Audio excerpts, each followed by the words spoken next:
Wednesday, Thursday, Friday, Saturday, Sunday, Monday, cannot wait till it's Monday on the Tuesday show with Ted and CJ. Wednesday, Thursday, Friday, Saturday, Sunday, Monday, cannot wait till it's Monday on the Tuesday show with Ted and CJ.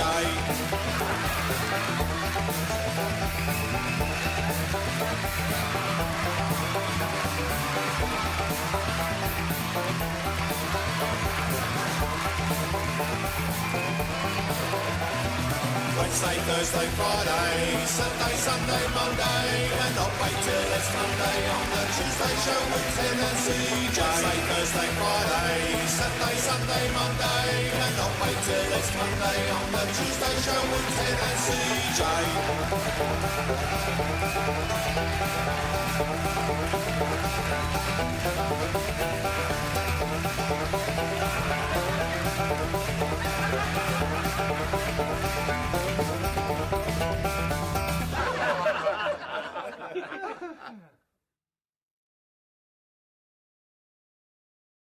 Wednesday, Thursday, Friday, Saturday, Sunday, Monday. Something on the Tuesday show with Ted and CJ. Hey!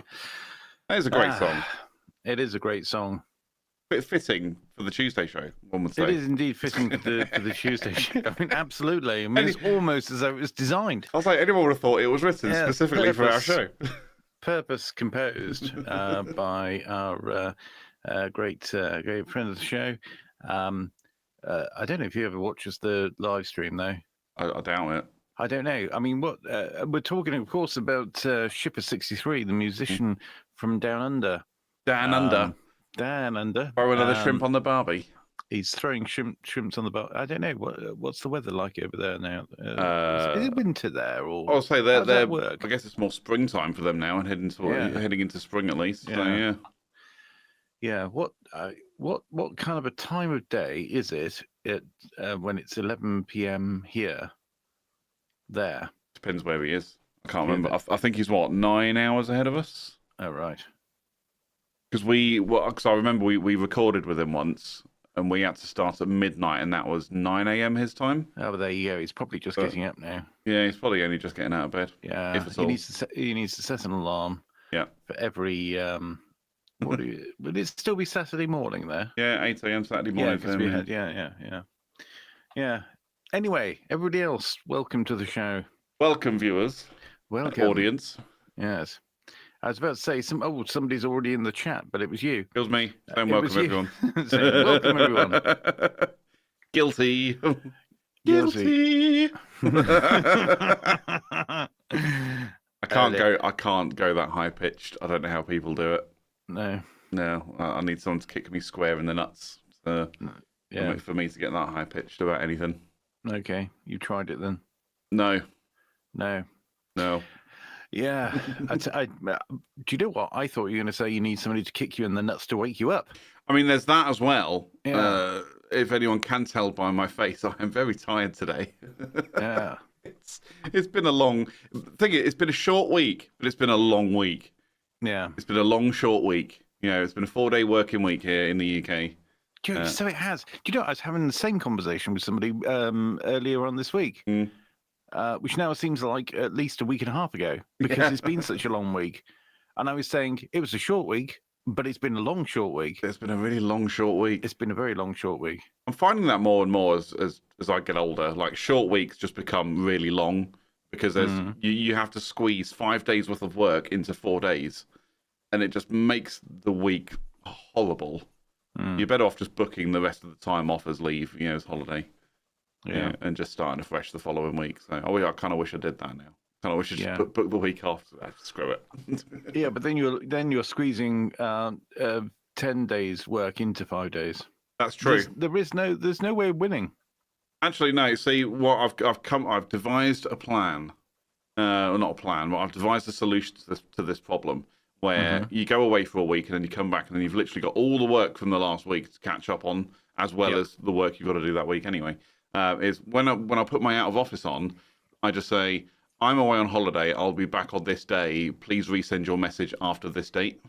Because and literally like anything before this whatever day it is I get back will be deleted. Will not be actioned. Will be because the stress and fatigue that comes with dealing with emails, a week later, because people have asked something, and you tend to find most of the time they'll just go away and answer the question themselves, and you won't actually see that much coming through, and it's working for me.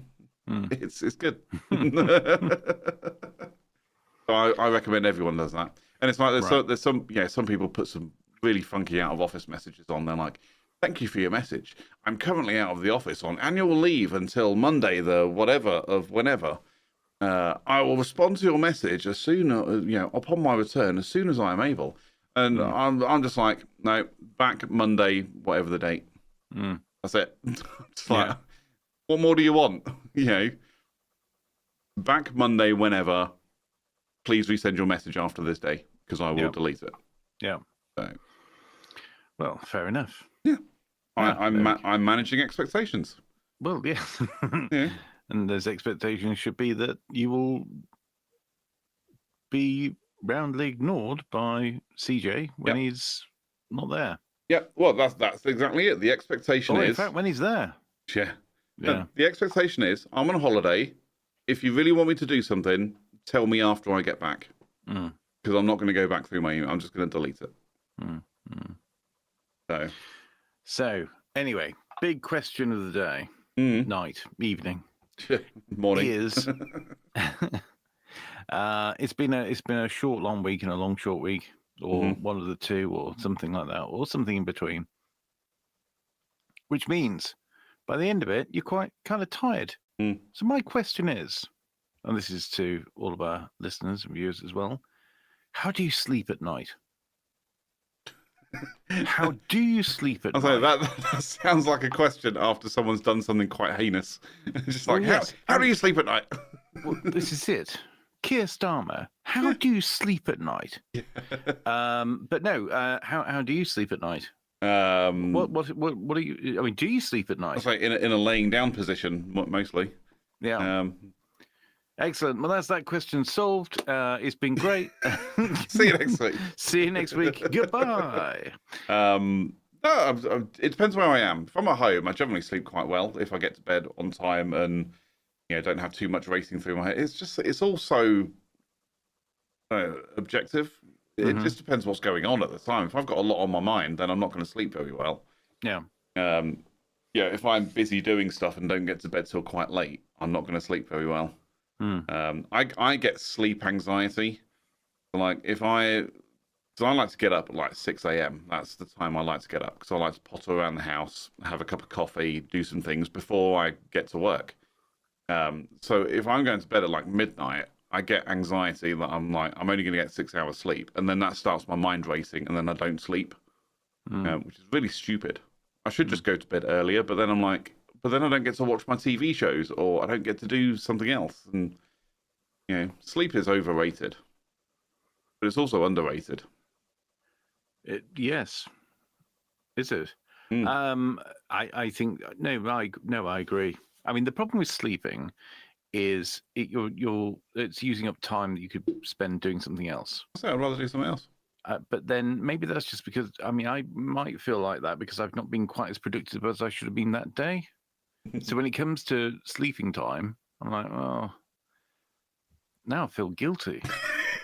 I feel good. I'm not done enough. And then, like you say, if you've got things racing through your mind, I'm absolutely the worst for that because as soon as I lie down and think, right, okay, it's time to sleep, all of a sudden it's everything. Yeah. It's everything all at once. It's that meme that keeps appearing on social media, isn't it? With like the person like sitting on a chair and their brain's like, yeah, it's time to go to bed. And then they're laying in bed and the brain's like, hey, let's think about everything that happened in the last week. All at the same time. It literally is that sometimes. Just your brain won't shut off. Everything that happened that week, everything that happened that day, everything that happened 30 years ago. Yep. A conversation that didn't go particularly well. In 1993. Sure. Just everything will just go through the mind. Yeah, you're thinking back to your childhood, and you're just like, man, I was a bellend back then, wasn't I? Why did I do this one thing that was just? It seemed like a great idea at the time, but actually was really freaking stupid.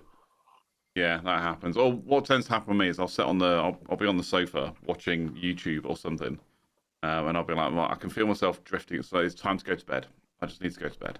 And I'll come upstairs, I'll go through my nightly routine, and I'll lay in bed, and then I'm just wide awake. Just the action of walking upstairs, go into the toilet, brushing my teeth, not at the same time, I should add, and then getting ready for bed is it just wakes me up. Yeah. And then I can't sleep. And I'm like, this is ridiculous. So maybe what I should do is brush my teeth an hour before I think about going to bed.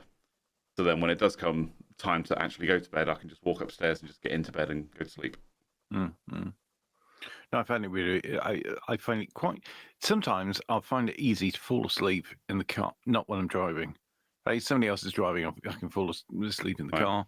I can fall asleep in the office. I can fall asleep, just sat here. And I'm sure our listeners can vouch for this. They can probably fall asleep whilst listening to the podcast. Yeah. But yeah, when it comes to going to bed, when it comes to the actual time for going to sleep, all of a sudden, I'm not as tired as I was. Then I'm just feel a bit, kind of wired, and then I feel like I'm wasting time under the sun. But then I also feel like I'm wasting time. I'm wide awake. I should be productive. Yeah, I could do something. If I'm not going to sleep, I may as well do something. But then you start doing something, and I'm too tired for this. Yeah, I'm just like, no, now I'm tired. Now I'm going to bed. Yeah, but I can't sleep. I'm too tired to do anything productive. But I'm not, or I'm overtired. Now that's a thing, and it's a weird thing actually with children. They're overtired. How can you be overtired? But actually, I get it. You get so tired. You're just too tired to sleep. Yeah. You just wind yourself up. And I wind myself up. And I have to listen to something to get to sleep. Not music. No, I find music's probably the worst thing. Especially, the kind of music I listen to is the worst to try and sleep to. It's high energy, power metal or rock and roll. It's it's not good for sleeping.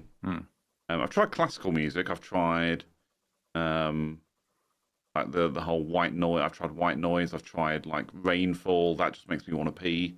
When people just do the sounds of the rainforest, and then you hear like running water, and I'm like, I just need to pee now. Thank you. Yeah.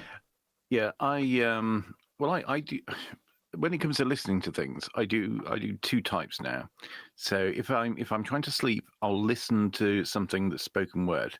Yeah. Because that way, like for example, if I listen to a podcast, then somebody else is doing the work, and I'm just trying to listen to what they're saying, and then I will eventually fall asleep because sleep will take over.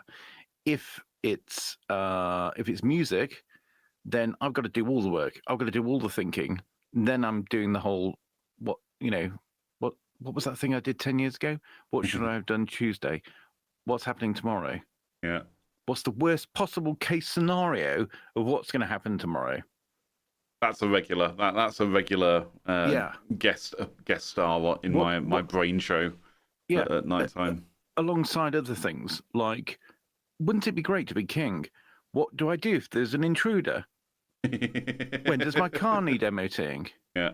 And all these sorts of things all happen at once, and you constantly, thinking about all of these sorts of things. So if there's something else going on, if there's somebody else talking, it takes your mind off that, takes you away from that, takes away the responsibility of the thinking, and just fall asleep. The other thing that I do, in terms of listening, is listening to music, and I've adopted this quite recently, which is listening to music when I'm working, because it's not something I've ever done before, but if I got the headphones on, so the only thing that I can hear is music in my head, that somehow allows me to focus on what I'm looking at and what I'm working on. Amazing, isn't it? Yeah. My parents always used to say to me, like, you get home from school, you're doing your homework, I just want to put some music on, You know, I've recorded some tracks off the radio or something on the old Ghetto Blaster or whatever. And my mum would always be like, "No, you listening to music won't help you." And it's like, but it does help me. It stops my mind from wandering, and it happens to me when I'm at work as well. My mind will just wander. Again, it goes back to the whole ADHD conversation we had a few weeks ago. My mind will wander so easily, but if I put on some music, it's that whole background noise thing. I mean, you know, my parents used to do that all the time. Oh, I just want some background noise.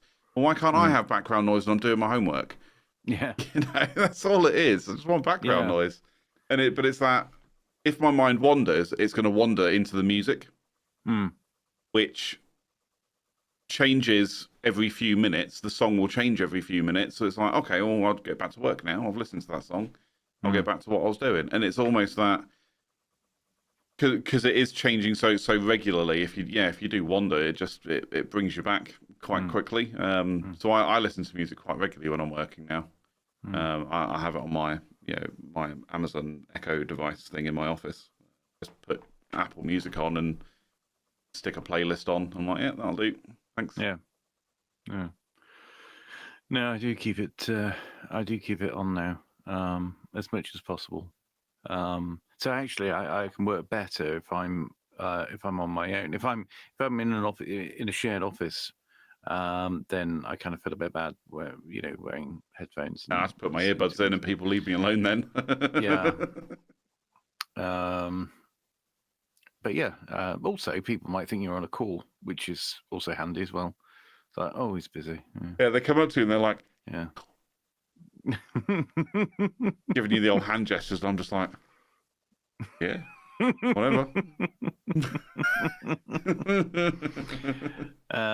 Yeah, there's the contrast. I think when it comes to focusing on something, then that background noise, and usually it's classical music in the background, because that's it's all pretty inoffensive stuff.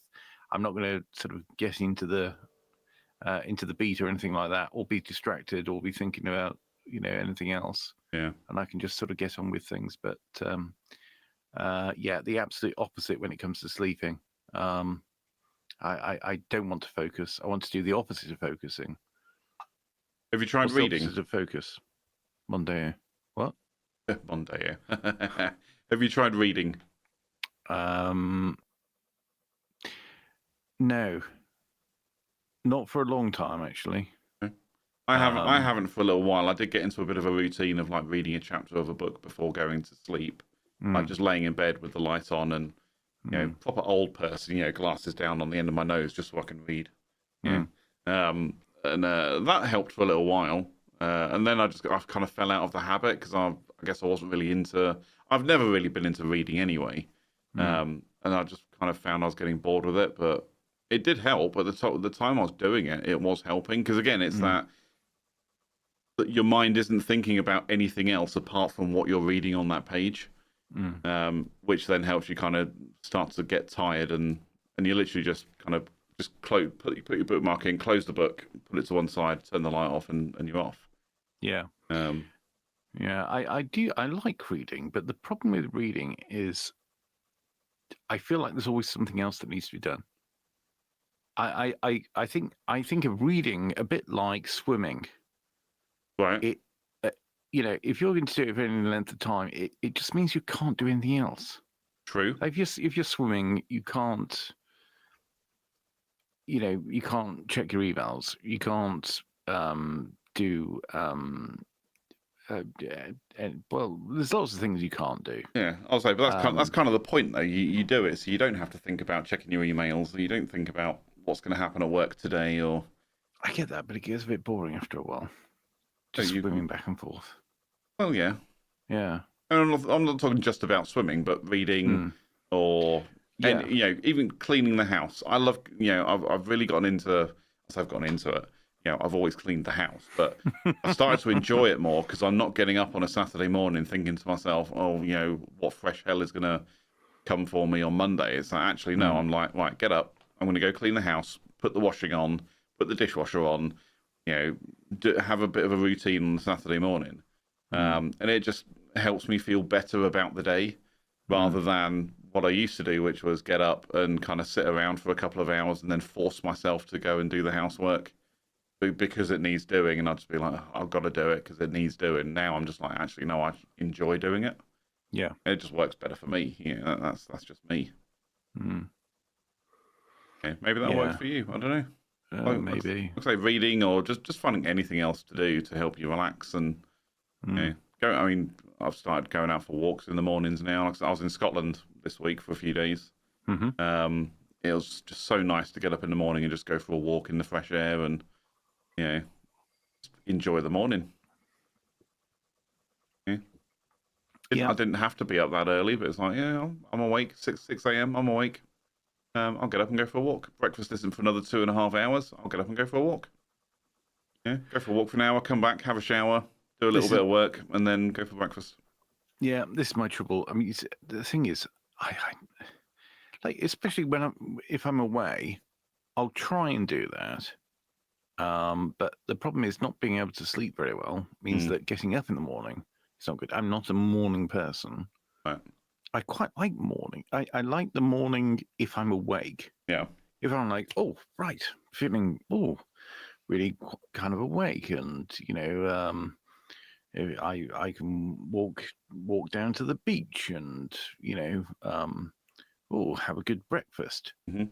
But you know what that is? That's being on holiday. Yeah. That's being on holiday, and it's being in a hotel, and it's going down to somebody who's cooked your breakfast for you. I think that was it when I was in Scotland, because someone else is doing the cooking. Exactly. I'm not cooking or cleaning or anything. It's just someone is waiting on me, and I quite enjoy that. Yeah. So. Yeah. This makes life easier. We've talked about breakfast before, I'm sure. Oh yeah. And the thing is, I'll eat breakfast if it's provided, if it's cooked. That's it. But that was it in Scotland. Someone has cooked breakfast for us. I haven't said to them, "Don't worry about making breakfast for me." Someone has actually gone to the trouble of making breakfast for me and the other people that are there. Yeah. It's like, it's not that I feel obliged. I'm just like, I just want to eat it. I love breakfast. Sausage, bacon, fried egg. Because I was in Scotland, we had Scottish pancakes. What do they call them? I can't remember what they actually call them. Scotch pancakes. Scotch pancake. There you go. I'm just like, this is delightful, and I haven't had to cook it myself. My waistline doesn't agree, but it's really nice. It's one of them. So I was with a few team members up there, and we're just like every morning we're just like, we don't eat like this normally, or I don't eat like this normally, so I'm going to enjoy it. Yeah. I don't feel obliged. I'm actually just treating myself because I don't get to eat like this every day. But it is really nice. The food is so rich there, though. It's very, very like lunch. Oh, I'll tell you, mate, lunchtime yesterday. So nice. It was like a Moroccan, excuse me, a Moroccan cauliflower. Oh. It's just like a big lump of cauliflower with loads of Moroccan seasoning on it, and cooked somehow. It was just so nice. I don't like cauliflower. Cooked somehow, as if it's magic. Well, I don't know whether he fried it or oven baked it. I don't know. But I was like, I don't like cauliflower, but this thing came out. I was like, oh my god, this is delicious. So good. Like the chef they've got up there is so good. I hope he gets paid a good wage for what he does, because he is amazing. But yeah, anyway, how did I get onto that? So we're just like, we don't eat like this every day, so we're going to enjoy it while we're here. We're going to enjoy it. Yeah. It means I'm going to go on a diet, go on a fast for the weekend. Yeah. And basically not eat anything, because it's a lot of food. But it's good food. I think that whenever I've had a lot of food, I think, well, I'm not going to... Oh, hang on. I thought I was going to... Bless you. And normal service is resumed. Yeah. I always think that, and especially if I have lunch at work, because the portions are always big. Yeah. Like, for example, on Thursday I had Christmas dinner. What? I don't know why it was Christmas dinner, but they did Christmas dinner. Okay. Now, I'm not complaining. I like Christmas dinner. Which also made me think, why don't we have Christmas more often? Nobody likes Christmas, so why don't we just have like a mid-year Christmas as well? So, well, we should. So what we should do is tie in. We're going, circling back to Australia because apparently in some areas they have like a Christmas in the middle of the year because it's obviously in the middle of their winter, and they do like a little kind of Christmas type thing. So we should like link in with them and have 2 Christmases, so they can take ours as well, like they do, and we can have theirs. I really like that idea. But the thing is, with Christmas, it's good for morale, and also, perhaps it would help stem the decline of the church as well. It was suddenly we've got another Christmas. It's like, hey, come and join us. We have 2 Christmases. Fantastic. That's the sell for the Anglican Church. Yeah, absolutely. Come join our religion. We get 2 Christmases, not just one. We get 2. You can have a second Christmas. How cool would that be? Honestly, it wouldn't. I don't think it'd make a difference. But that's just my opinion. Like I said, it wouldn't make a difference to me. That I wouldn't suddenly think about becoming religious. No, but you'd eat more turkey. That's one thing. Yeah, turkey's good for you, apparently. Yeah. So anyway, thinking about this whole breakfast thing and the fact that I'll eat breakfast if it's provided, I'm not really a morning person, but I'll be a morning person if I don't have anything to do in particular. But I'll still be up early, Yep. It means bizarre. So the only thing I can surmise is that actually I basically I need staff. Yeah. Yeah. Yeah, just need a household staff. Yeah. I need a cook. I need a housekeeper. Yep. Because actually, if I woke up and everything was laid out for me, and there were beautifully pressed shirts, and everything was just there, done by somebody else. Breakfast was there. I'm thirsty. Somebody brings me a cup of tea, and so on and so forth. Getting dressed, going outside, getting into my car that's then driving me, because obviously I'd have a driver as well. Yeah. I'll say if you're going to get all of that, you can have a driver too. It requires a lot of man hours, but I would be very productive. My productivity would go up. It's almost like, I've thought about this, right? It's almost like I need to just move back in with my parents and for them to treat me like I'm a 10-year-old. Cook, clean, send me to bed and get me up in the morning, and I will become so much more productive. I might even find time to go to the gym, and exercise. Yeah, that's what we need. So I think the solution for that is that we need to marry somebody in the royal family. Obviously, well, separate people. We don't want to marry the same person. That's weird. Yeah, it'd be weird. Just marry separate people in the royal family, and then we'll have all of that. We'll have all of that. Private jets, drivers, the whole shebang. Private train. I mean, how cool is that? I mean, I love trains anyway. It's like royal family, the royal train. Yeah, I don't think they all get a train though. I mean, there'll be quite a few trains. There's quite a few members of that family. No, it's obviously one train that for one all train. of them. Yeah. It'd just be like, hey, we're all going up to Balmoral this weekend. We're going to take the train. It's like, wicked. Yeah. All right. Yeah. Happy with that? I'd be really happy with that. Yeah. I don't like public transport, but this is private transport on a train. It's great. If you want to get there quicker, there's always the Air Force, isn't there? Yeah, Royal Air Force will fly out there. Yeah. And if you want to get there super quick, I'm sure they've got a back seat of a what do they have now? What's the fastest thing? The fastest thing that we have is probably the F-35. Yeah. Lightning. Yeah. I don't know if they have a back seat. No, I think so. Yeah. They just get the Red Arrows to fly up there. They have back seats. Oh yeah, they've got back seats. Yeah. Also, you kind of arrive in style. So talk about arriving in style. Yeah. I'd be like, right, let's all jump on a C-17, fly us up to wherever. But the style arrival shall be, we're going to jump out the back of this mother. Oh, I like that. And we're gonna parachute. I'm going to parachute onto the lawn of Balmoral. Why not? Just why not?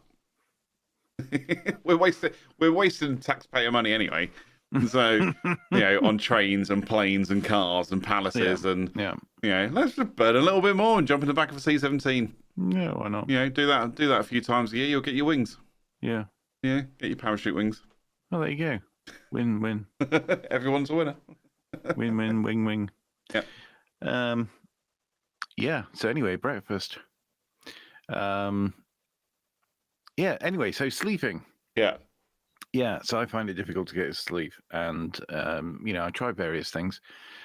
Try like sort of watching something or listening to something, and that sometimes works, but sometimes it doesn't work, and I'll just watch the next thing and then the thing after that, and listen to something else. Other times I'm out after 5 minutes. But I do get that. I do get that thing where I'm, particularly if I've got to be somewhere early in the morning. Yeah. I set an alarm and I think that alarm isn't enough, and then I set another one for slightly earlier. In the end, I've got about 10 alarms set, because you can do that now with the phone. You can have I've got multiple alarms. Yeah. And many of them have got different notes attached. Yeah. Because they're really old alarms, Yeah. I mean, mine are quite. I mean, some of them are actually quite aggressive. I've basically written myself really aggressive notes to try and get me to wake up. Yeah. Get up, you such and such. And it doesn't say such and such. So there's quite a few of that. So get up, you. There's one of those. There's one that says pork with 3 exclamation marks. And I have no idea what that was for. I don't want to speculate.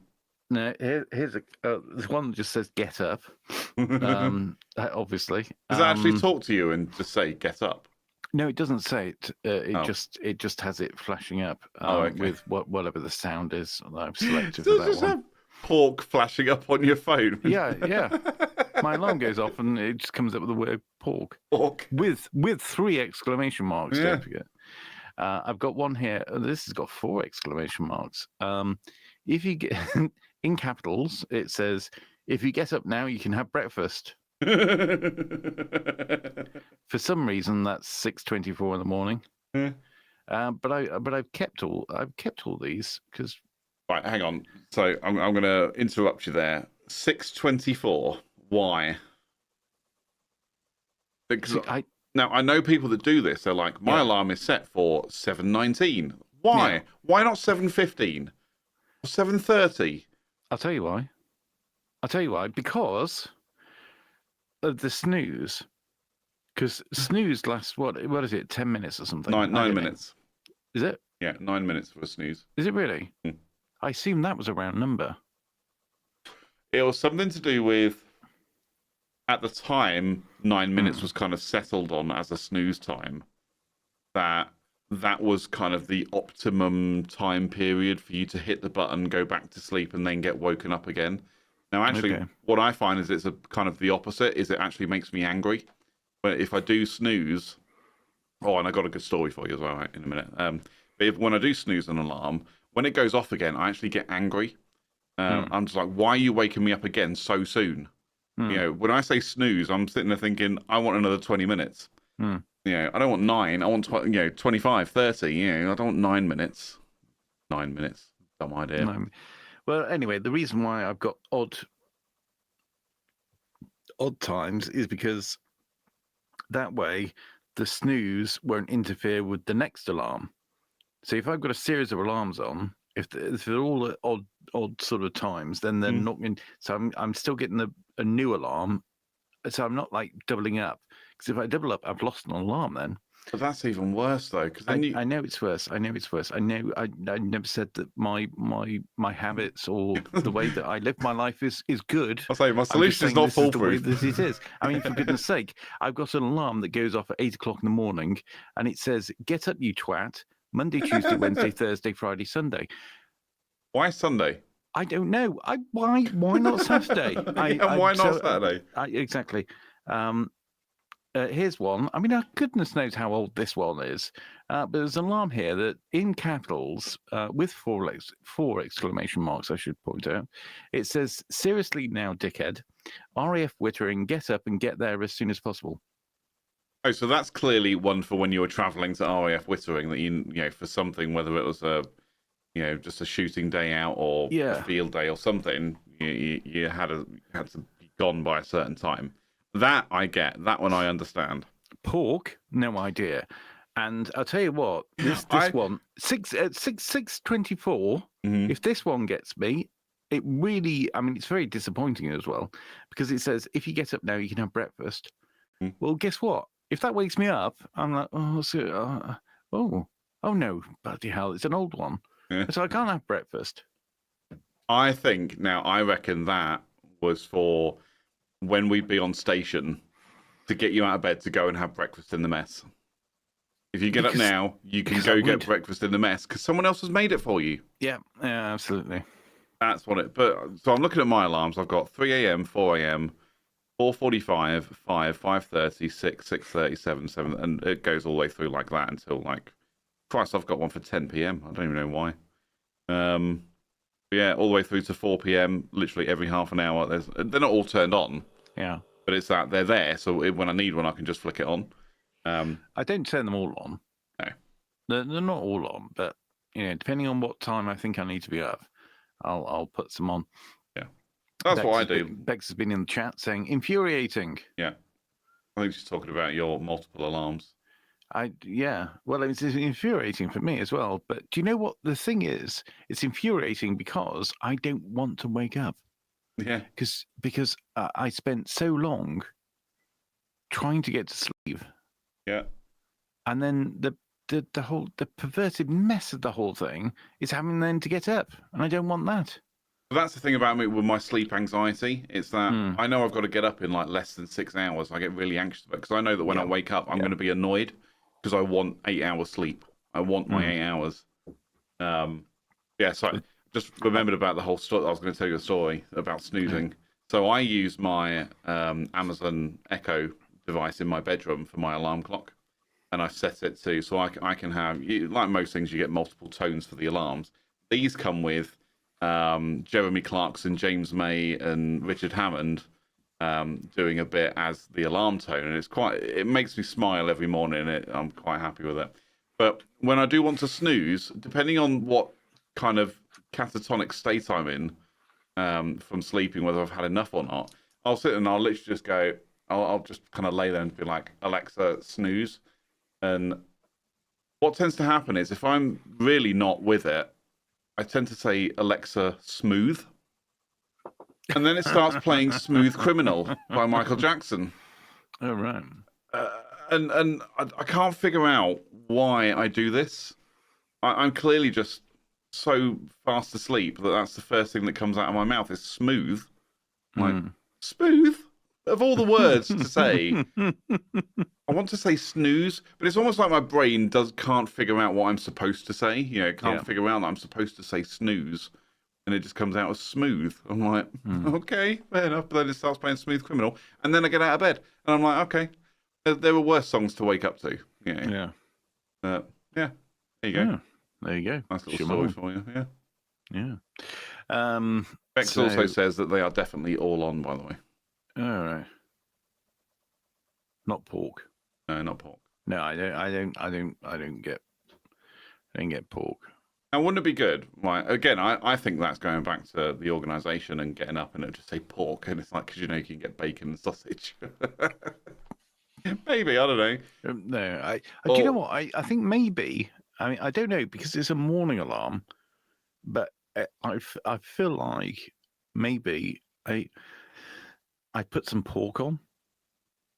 Maybe like I put some pork on And then, it could have been, yeah.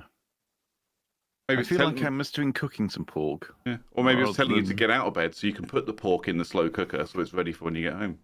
Could be that. See? Yeah. Or it was there to remind you to, undertake some activities first thing in the morning whilst you're, trying to have a kid. No. No, not that. Okay. No. No, it wouldn't be that. I wouldn't call it pork. I don't need an alarm for porking.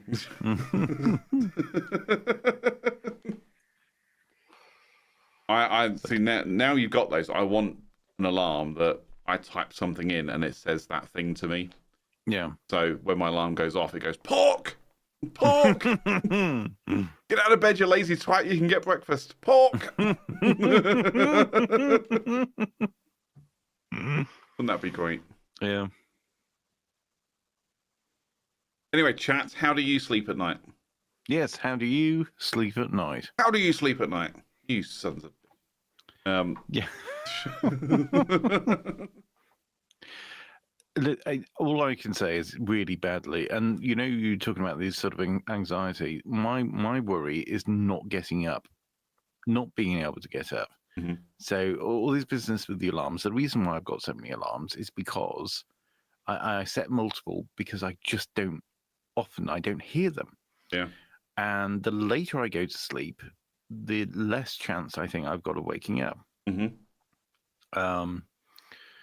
You think you're going to miss the alarm, don't you? Because it's so late and you're so tired. You just think, I'm not going to hear it. I'm just going to sleep right through it. And then you're rushing around. You're late for work. No one likes to rush in the morning. No. And if I need to be somewhere early in the morning and it's important, there's a very good chance that I'll just plow through and won't sleep at all. Because I'll get to a point in the evening, i.e. early hours of the morning, when I think to myself, actually, this is never going to happen. I need to just see it out. Yeah. Just load yourself up on caffeine and get up and power through. Yeah. Yeah. I did that last weekend. On Saturday morning after the show, I tried to go to, and I could not get to sleep. I was like, nope, but I know what that is. It's because I drink so much freaking energy drink while we're here, or else I will fall asleep. So, that's your choice, ladies and gents, is either I don't sleep and you get mild entertainment, or you get nothing. So, or you get nothing and I get to sleep. So, pick one. Some people call it mild entertainment. Some people call it mild annoyance. Well, yeah. I'm sure the 4 people watching now consider it mild entertainment, or else I'm sure they wouldn't be here. Yeah. Maybe they just can't sleep. Maybe they just can't sleep. Yeah. And they're here to be put to sleep, much like you with your podcast. You're the audio stuff you listen to when you go to bed. It's like, I just need someone to put me to sleep. So, yeah. Vet. So that's always worrying that I can't get to the. In fact, to the point where if it's time to go to bed, and I think to myself, do I need to go for a piss? Yeah. I actually won't, because I think, well, then if I wake up to an alarm and then immediately go, oh, I've really got to go. Yeah. That gets me out of bed. Yeah, it's a reason to get out of bed. Yeah. Sometimes that works. Sometimes it doesn't. Sometimes I wake up in the middle of the night. I was going to say, but the worst one is like... Increasingly, I'll wake up in the middle of the night anyway. I need to go.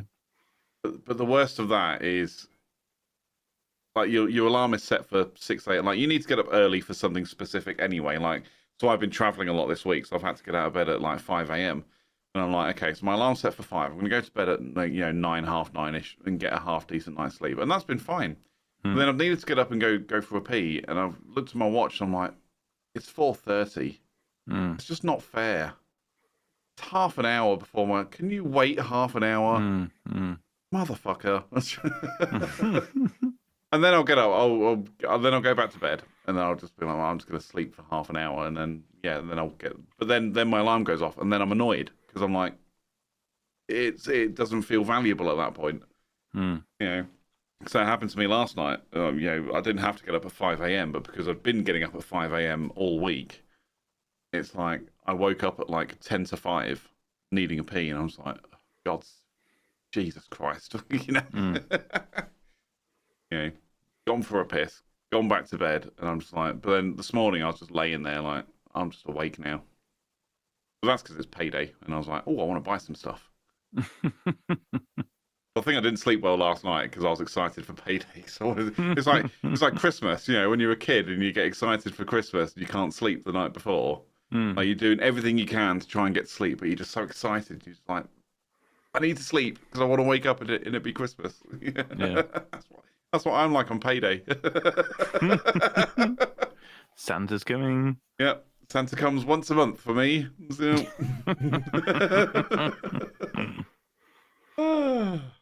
Oh dear. Yeah. Anyway, talking about all this peeing, should we take a short break? I was going to say, I need a pee. I'm glad you said that. Well, let me just get the music ready. I'm ready this time. So We'll be right back. We'll be right back, folks. We will.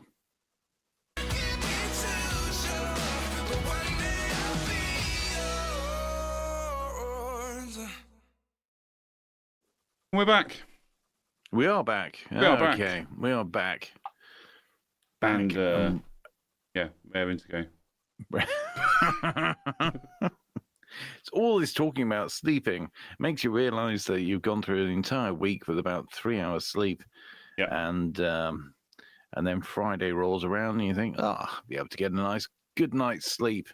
And then we come and stream into the early hours, well, technically into the early hours of the morning. Yeah, well, it is the early hours of the morning because you know we operate on universal time code UTC. Mm-hmm. Well, we don't. We work on just UK time, which is as close to GMT as you're going to get. So, yeah. Yes. How does that work? Are we're going to be streaming at exactly the same time for us, but not for others. Well, Now I'm confused.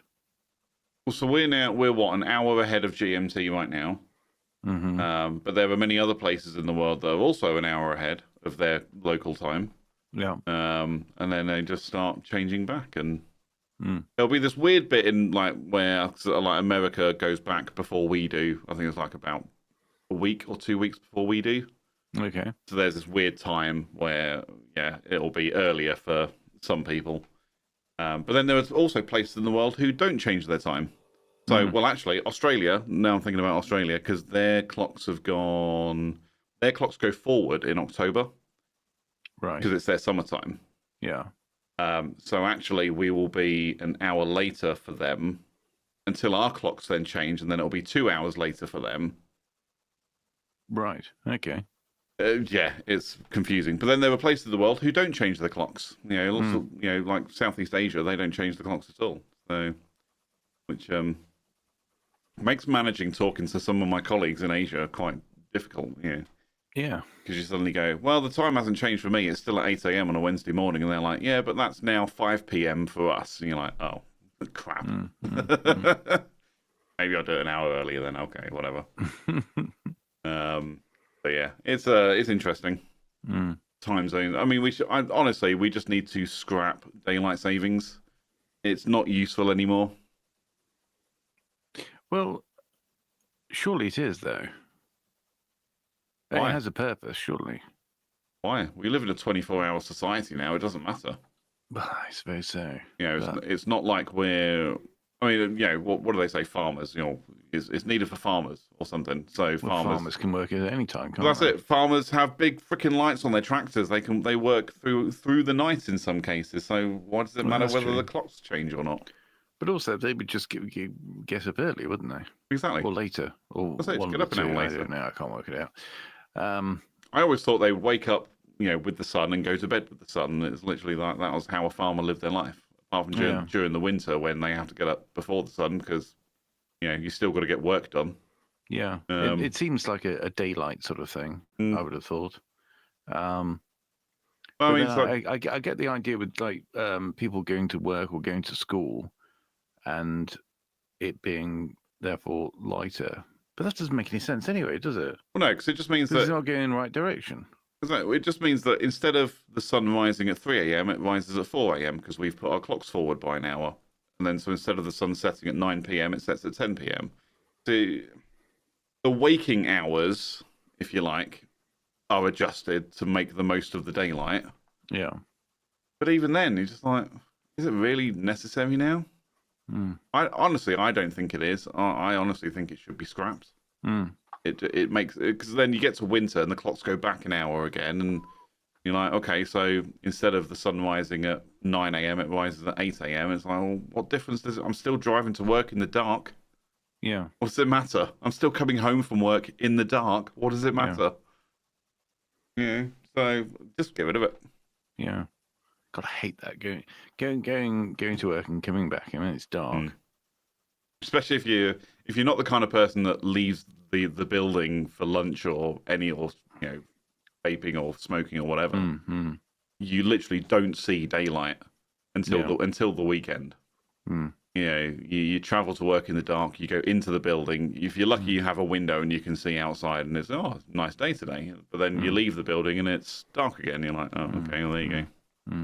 I'm definitely not a morning person if it's dark. No.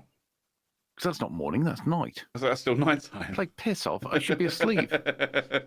I would be more than happy if I could just adopt like the daylight thing. So I would be awake a lot more during the summer, and then winter, well, I'll just wake up when it's bright. But isn't it pleasant when you've had a good night's sleep, and then like the sun is peeking through the window, like but you can see the daylight from behind the curtains or whatever. That's quite pleasant to wake up to when you've had a good night's sleep. When your alarm goes off and you only had 6 hours sleep, you're just like literally giving the sun the finger, because you just don't want to get up. But when you've had a good night's sleep and you wake up and it's bright sunshine shining through your window, you're like, fine, lovely day. Well, that's the other thing I like, actually. So when it comes to natural ways of waking up, like deciding not to pee before I go to bed, is the other thing is having the curtains open. Because if you've got the curtains open, it means that which isn't an issue when it's dark. No, it's fine when it's dark. It's not, So, but then in the morning when it's then light and the sun shining through, like, well, now's the time to wake up. Yeah, time to get up. Perfect. Sun's out, guns out. That's the saying, isn't it? I don't know. Anyway, I've never heard that. Bex has come back in the chat. Usually needs to have the room dark to get to sleep. I agree. I'm a pitch black kind of guy. My room has to be completely black for me to comfortably get to sleep. Like if I've got a light shining in my face, and so when I first moved here, I only had like those crappy white blinds in the window, the vertical blinds. Yeah. That let so much light through, and there's a street lamp on the road outside my window. And it was so difficult to get to sleep. So as soon as I could put curtains up, I did. Like as soon as I could buy curtains and get them, get them up on the window, I slept so much better. It was just because I could make it pitch black in my room, and I love it. I love that. I think for me, talking about the business of having all the thoughts in the world in my head when it comes to trying to go to sleep, I think the same thing happens when it's dark. I think when it's dark, not that I've got a major issue with it. It's not like I can't cope with the darkness. I don't think there are monsters under the bed or anything like that. But it's a blank slate. It's a blank slate for thinking. Yeah. Whereas if there's a little light source, whether it's a little LED light or something, then there's a distraction. If there's a distraction, then I can sleep. I end up fixating on that light. If there is a light, I end up fixating on it. And it's like, even with my eyes closed, maybe I've just got translucent eyelids or something. Even with my eyes closed, I can see the light. It's like, and you can test this yourself. When you go into a pitch dark room, close your eyes, but then just like tap the screen on your phone, and you can see the light from your phone through your eyelids. It's weird. It's also why I have my phone on a sleep mode, your sleep focus. So no notifications come through in sleep focus unless someone calls me twice within 3 minutes. Right. So Okay. then my phone will ring. But it's because I don't want my phone to keep lighting up during the night. So I put it in sleep so it doesn't do that. But yeah, I end up fixating on lights. Turn it over. Then it buzzes. Okay. You know, even if it's on silent, it buzzes. I don't want that. I want complete silence. I want pitch black, and then I can sleep. Although I say I want complete silence, I don't actually want complete silence because silence is deafening. Yeah, we've discussed it before. Yeah, I've got tinnitus. Yeah, so I can hear the ringing in my ears when I don't have any noise. So actually, I love the summertime. Not just for the morning light coming through the window, but the sound of the fan, the white noise coming from the fan, just helps me get off to sleep. So even the sound of outside can have that effect, depending on where you are, of course. Yeah. So if you're in the countryside, you've got birds and Yep. I don't know, other cows, wildebeest, whatever. Wildebeest. and then if you've got what was I talking about? Yes, Noise. you've got that, and then obviously if you're in a town, then the noise can be distracting, but actually it can be just like background noise depending on how far away you are from it. So just like cars going past, as long as they're in the distance, it's all just a little bit of noise in the background which you can cope with. When my family moved up from London, I think it was a big adjustment for all of us because all the noises that were there were just suddenly gone. Airplanes coming over, going into land at City Airport, trains going past in the distance, cars on the main road going past at all hours of the day, just suddenly disappeared. It was very quiet by comparison. Now it's just there's usually drunk people walking past the front of the house there, and that's what that's the noise you get. Yeah. But nothing like New York or somewhere where it's just sirens and gunfire. But again, if that's what you're used to, and then you suddenly move away from that, you'd find it quite difficult to sleep, I think. Yeah. No, I quite like a bit of white noise in the background, just for something. And it's not, if it's white noise, I'm not going to fixate on it because it's just ubiquitous white noise. Whereas if it was like music or even people walking past the front of my house being quite loud, I end up fixating on it because I usually just think, will you people just shut the fuck up? Yeah. Or will you just speak a little bit louder because I couldn't quite hear what you were saying. Yeah. Yeah. I couldn't quite hear your drug deal outside the front of my house. Yeah. Could you just say that a little bit louder for the microphones, please? Yeah. And if you're gonna be there talking, at least make at least let me eavesdrop. At least let me in on it. When I lived in my flat, so it was quite a densely populated area-ish. But regularly on like Saturday mornings throughout the summer, I'd be woken up by kids in gardens screaming, or playing with toys that made noise, and that would make me really angry. So I'm just like, it's 8 o'clock on a Saturday morning, and you're playing with very, very noisy toys, and you've just woken me up, and I'm really, really pissed. Or again, it'd be summertime. I'd have the window open, and then my neighbours would be, smoking weed, early in the morning, and the smell of it would wake me up, and that would make me really angry. So I'm glad I don't have to deal with that anymore. For the most part, I'll tell you what you get these days: milkmen delivering milk, but at about midnight. Really? Yes. Okay. That's the thing. Actually, I need to find out if I can get milk delivered. Can I get milk? I'm curious. Will I have to keep going to the shop to buy milk? The milk will last a long time in my fridge. It's I don't know what it is about my fridge. It just seems to be really good at keeping milk fresh. Is it very cold? It's not super cold. I haven't put it on the coldest setting. It's on 3 degrees Celsius. But I'm also like, when I run out, I've then got to go somewhere to get it. And actually, you know what? It'd be really nice if someone could come and deliver milk to my front door. Even though I'm sure someone will probably steal it, but but that would be nice. Member Steinley's been in the chat and said, just came back in. Are we not talking sleep anymore?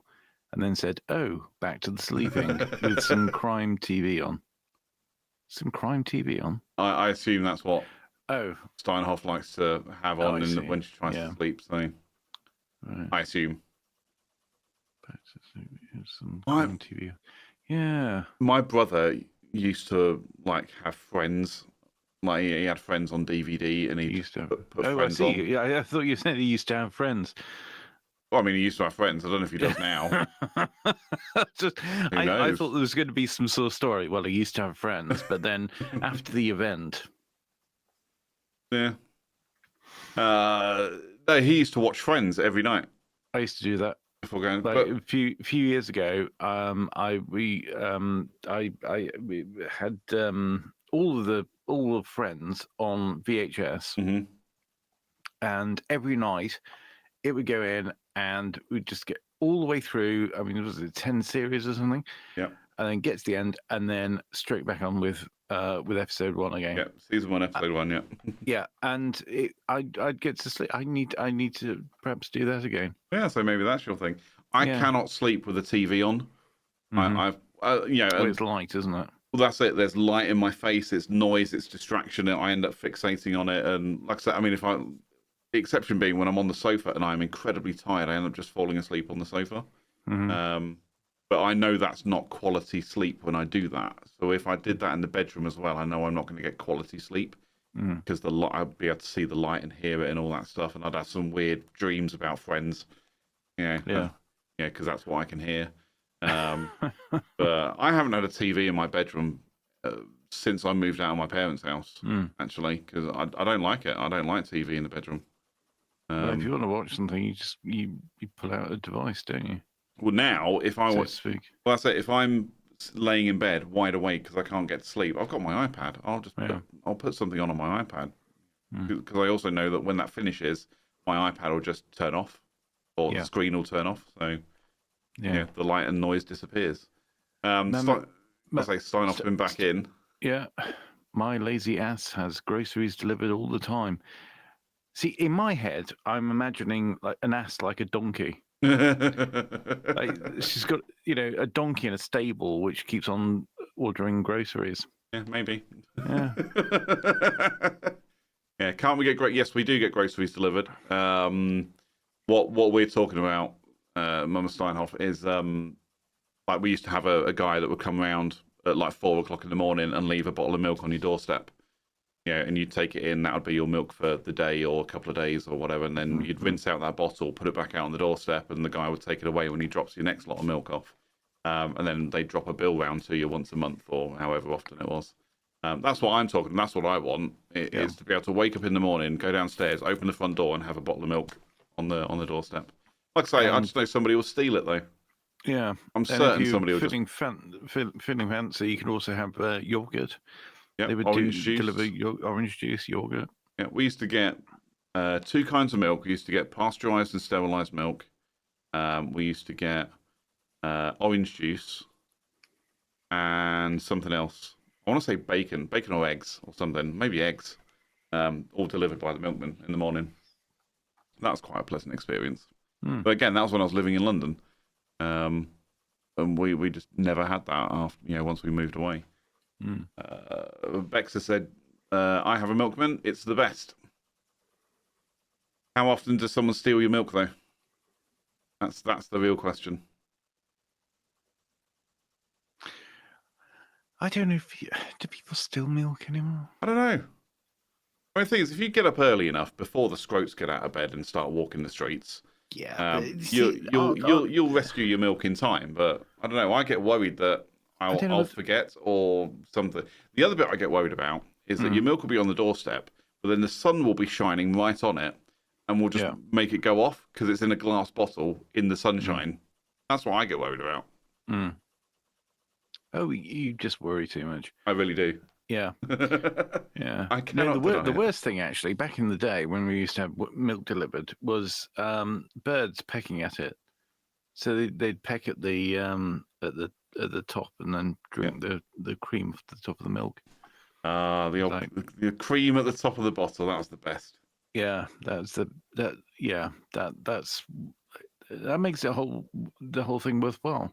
See, the thing is, you buy these large containers in the fridge. You pull it out of the fridge. You're displacing the whole thing. Yeah. But if you got like a standard pint bottle, you can take the top off. Yeah. And take the cream off. Yeah. And then if you leave it to settle for long enough, it'll rise to the top. Yeah. We used to have. And then you've got another go. We used to have like fights in our house over who got the cream on top of the milk. Like first it was like you'd have a bowl of crunchy nut, and it was always better with the cream on top of the milk. It was always better with that bit. No one wanted the milk. We wanted cream on our cornflakes. Yeah. You should have just got cream. Yeah. Well, yeah. Oh, Beck says, no one has ever stolen it, but it lasts a whole week, much better than supermarket milk. Okay. Like I say, because I do get milk delivered from when I order my shopping each month, I get 2 4-pint bottles of milk delivered. That'll last 2 or 3 weeks. It'll just live quite happily in there, and long after the use by date, and it's still fine. Like I say, that's just how good my fridge is, I guess. I don't know. Yeah, it's foreign to me. I've never had this before. Where a fridge will actually keep milk fresh. But it does mean when I've run out after those 2 to 3 weeks, I've got to go out and buy more. I just don't want to because I'm lazy. Yeah. I like milk, but I don't know. It's the sort of thing I forget about. There's things that you like, but you forget about. Yeah, all the time. The other day I had some crumpets. Now I'm thinking about crumpets. I want crumpets. And I've had crumpets since that crumpet time. But then I will go months without any crumpets. Yeah, true. So I'm just not thinking about crumpets. A lot of it's just whatever's in my cupboard is what I think about. So like, crumpets, biscuits, chocolate, bread in general. I don't really think about it because I don't buy it. So it doesn't live in my cupboard. So I just don't think about it at all. Yeah. But occasionally when I'm going through my, doing my online shopping, my online groceries, it'll pop up and be like, we think you might like some crumpets. I'll be like, actually, yes, I would like some crumpets. Thank you very much. I shall add those to the basket. Yeah. And then when they arrive, a 6-pack of crumpets, I won't put them away in the cupboard. Those mothers are getting toasted straight away. That's literally my post-shopping delivery. Pat myself on the back for not doing anything, and I'm going to enjoy some crumpets. Yeah, well done. Eat 6 crumpets. Exactly. That's it. Well done. You received your groceries. You put them away. Now you get to eat 6 crumpets. Yeah. But of course, you can't just buy crumpets. You have to buy butter to go with the crumpets. So now there will be half a pack of butter in the fridge, not getting used because I don't use butter for anything else.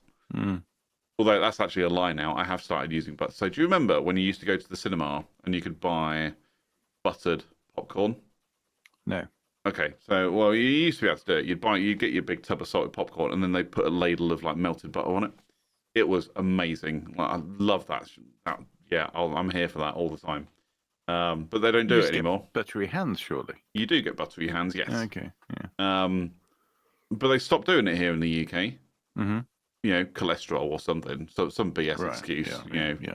The government telling us what we can and can't do again. Yeah. Sugar, fine. Yeah.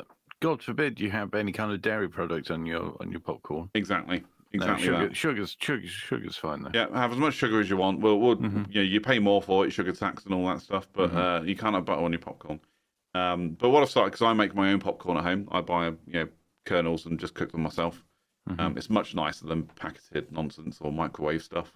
But what I've started doing is just putting a bit of butter in with my popcorn. Yeah, lovely. Cook it using the butter instead of oil, so then you get a buttery flavour without having to ladle melted butter on it. It's not the same as ladling melted butter on your popcorn. I'll say that much. But you get a nice buttery flavour. So. Why don't you just ladle melted butter on it?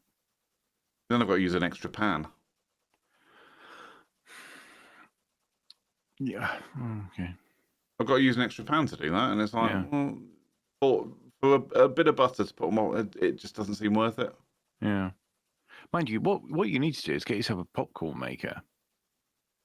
My parents had a popcorn good. maker. Yeah, my parents had a popcorn maker. Yeah, they're ideal. It's like an air fryer for your popcorn. That's not even using a pan, is it? That's just like you put it in, boom, boom. There we go. It's there. So right, then okay. You're using one pan to do your butter, and then you can ladle it on. Well, I was just about to say, now I need to research whether there's a popcorn maker that has a little thing on the top that uses the heat from the popping of the popcorn to melt a bit of butter that you can then pour on top. I'd absolutely buy that. Have a look. Yes, let's have a look. Amazon. Especially considering I now want buttered popcorn. Well, there you go.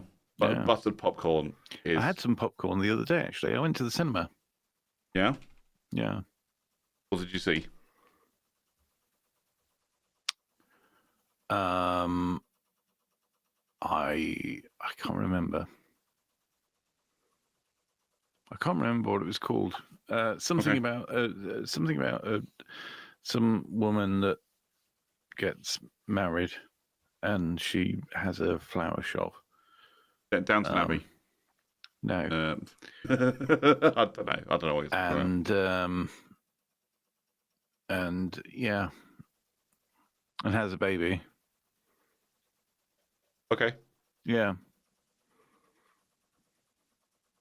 I mean, popcorn was nice though. Yeah, popcorn's good. My favorite, well, currently is mixed, so not salty and sweet. Salty and sweet. I'm thinking of Sooty now.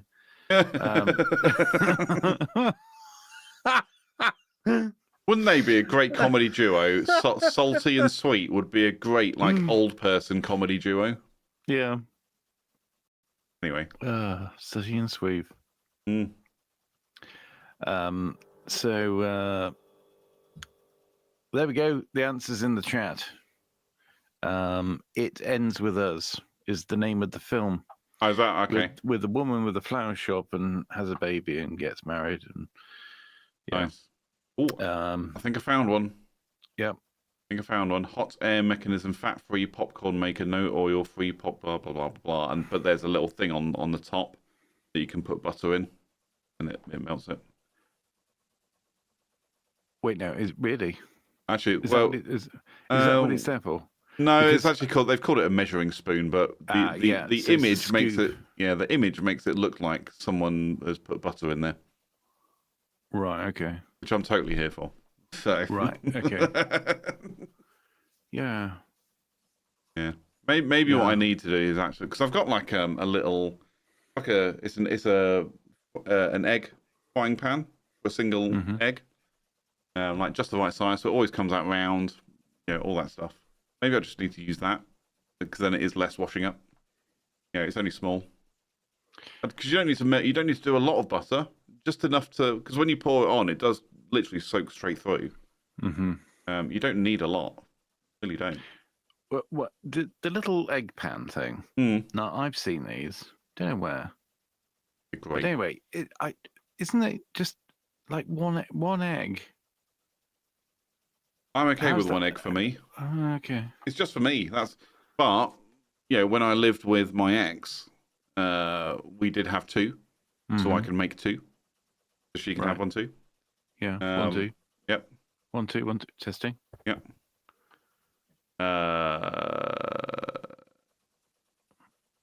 Totally lost my train of thought. Yeah, but 2 eggs. But for me, one pan is enough. Okay. Because I only ever make one at a time. I'm not a 2-egg guy. Really, I'm more of a 3-egg guy. Oh yeah. I like egg. If I'm going to egg, I'm going to egg it up. You're going to go full egg. Don't get me wrong. I'm not going to over egg things, but I will egg to a to the power of 3. Yeah, the triple degree. Normally. Yeah. Yeah. Gotcha. I mean, if I'm doing like poached egg on toast, absolutely, there's 2 eggs there because I always have 2 slices of toast. So, well, that makes sense. Yeah. but they're also poached, so they're spinning around in water anyway. Yeah. And stay separated and all that stuff. Or if I Yeah. wanted fried egg on whatever, fried egg on toast, I'll do it in the big pan and then just let them kind of spread out and just become one large double yolk egg. That annoys me slightly. With it, Yeah, mainly because I have no idea how to keep them separate. I have no idea how to keep eggs in a pile in a corner. No. I can't figure it out. Yeah. So I just end up cracking them in and just letting the whites just run and be like, I've got one giant egg now. Great. Yeah. I think it might boil down to the size of the eggs. Hey, sorry. Boil down. Yeah, I know. But I've experimented with this and trying medium-sized eggs instead of the large ones. What's the point in that? Because then it's a smaller white. Therefore, it's less likely to spread and get involved with the other egg. The economics of medium eggs doesn't make sense to me. Because you generally pay roughly the same price as the large eggs. I don't know. I don't know what the difference is in price. I think last time or I looked, size for that matter. Oh, I was going to say, I mean, large are generally larger. Yeah. And I think the price difference is, when you do it by weight, you definitely get better value buying the large eggs. I think, without having researched it or. Well, if it was purely on weight, that would make sense because you're paying for more shell. But then again, how much does shell actually weigh? Exactly. That could be deceptive. It could be. The shell's quite light. Would the shell be lighter than the equivalent of the shell in egg? Because that's pretty solid. Let's say solid. It's not solid. It's dense. That's quite dense, isn't it? It is just like having a liquid. And liquid egg probably weighs as much as shell does for the amount of area. Maybe. What is it with eggs anyway? How are they? How do they not break when they're coming out of a chicken? I've no idea. The shells are incredibly tough, aren't they? They are, yeah. Considering how thin they are, they're really tough. Yeah. But it's that, obviously, you crack an egg on the side of a pan or use a spatula or however you crack your eggs.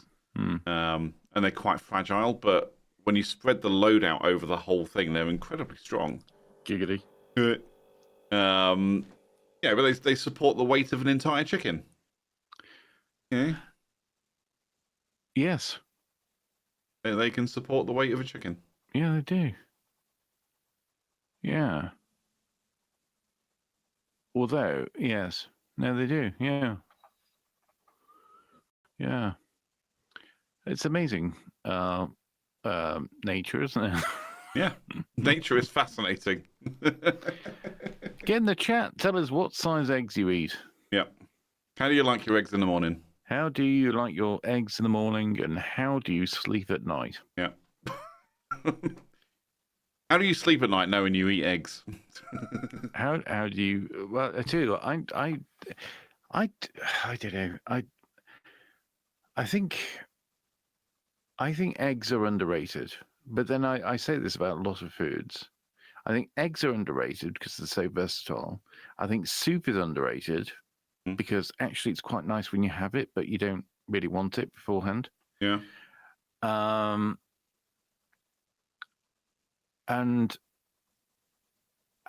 crumpets are easily forgotten.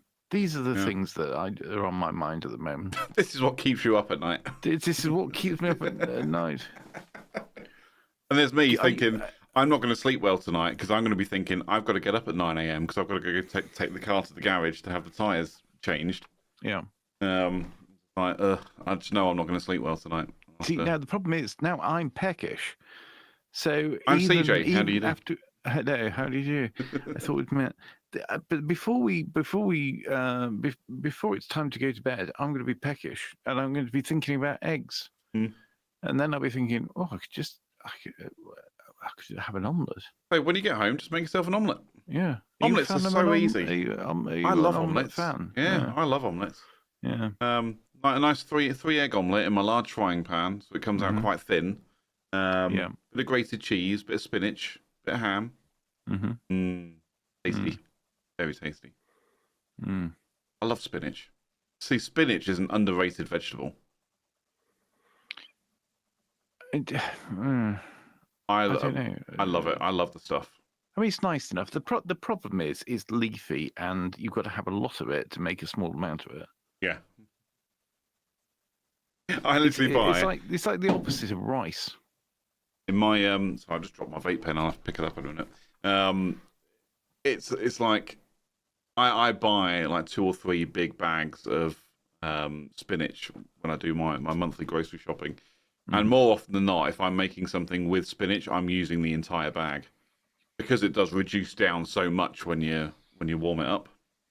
But I love the stuff, and it's full of iron or something. It's got something in it that's really good for you. Yeah. I think it's iron. Is it iron, chat? Tell me. You know, get in the comments. Let me know. Yeah, tell us. I've got a question for you. And I don't know whether we were lied to as children or what. 100% all the time. All the time. But can you get spinach in a can? I've never seen spinach in a can. Because, of course, I'm not sure. Seen spinach in a can as eaten by Popeye. I was going to say, I'm not sure who Popeye's grocer was for being able to serve it to him in a can. But I can imagine that being quite a good idea. If you got spinach in a can, then it's already basically reduced, isn't it? It is, yeah. Yeah. Yeah, here we go. 7 canned spinach brands. Oh. Best. Oh my god. No, I'm not going to disable my ad blocker. Go F yourself. Anyway, best choice. I can see best choice, Glory, and Popeye spinach. Oh, Popeye spinach. Yeah. So there you go. You can buy it. Well, I don't know if I'm going to assume that's a US thing, maybe. Yeah, Popeye leaf spinach, Glory seasoned spinach, leaf spinach, De Monte leaf spinach, best choice leaf spinach. Yeah. Great value leaf spinach. I'm going to assume these are US because I've never seen canned spinach on the shelves in the UK. No, but I've never looked for it. But I've also never looked for it. Yeah. Yeah, I don't spend that much time in the supermarket. No, well, which is probably a good thing. And this is what we're talking about, things that you don't necessarily eat and you forget about. Yeah. Because I don't spend much time in a supermarket, it means that I don't buy. Like if I go to the bread aisle, go to that area, and I see crumpets, I think, oh, crumpets. Ah. But then I also see English muffins. Yep. I think, oh, muffins. Oh, yeah, a good muffin. I remember how good they are. Oh, Scotch pancakes. There's nice toasted tea cakes. Oh, toasted tea. Oh, I love a toasted tea cake. I love a toasted tea cake. Bit of butter. Yeah. Yeah. So I'd end up buying it all. Yeah. I'd get those. And then I'd go, oh, Viscount biscuits. They're my favourite. But that's how they get you, though, isn't it? And it's this whole mind game, especially when they start changing the store around, moving things about to make you go down other aisles. And you literally you go, oh, I've completely forgotten this thing exists. So I'm going to have some of that.